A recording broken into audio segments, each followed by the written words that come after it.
రామలక్ష్మి శౌర్య వాళ్ళ ఇంటికి రాగానే ప్రమీల అదిగో నా కోడలు మాటల్లోనే వచ్చేసింది. అమ్మ రామలక్ష్మి వచ్చావా, రా అమ్మ అని ప్రమీల చాలా సంతోషపడుతూ ఉంటుంది. సార్ ఎక్కడా అని రామలక్ష్మి అడుగుతూ ఉంటుంది.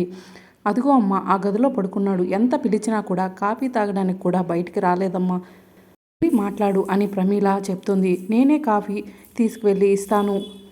రామలక్ష్మి తన చేతులతో తానే కాఫీ తయారు చేసి సార్ సార్ డోర్ తెరవండి సార్ అని శౌర్య తలుపుని కొడుతూ ఉంటుంది.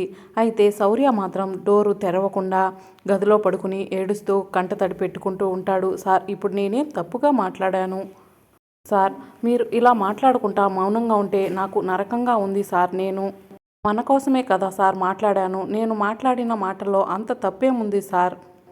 ఎందుకు సార్ మీరు నాతో మాట్లాడుకుంటా నన్ను ఇలా దూరం పెడుతున్నారు సార్? డోర్ తెరవండి సార్, మాట్లాడండి సార్ ప్లీజ్ సార్, లేకపోతే నాకు చాలా ఏడుపు వస్తుంది.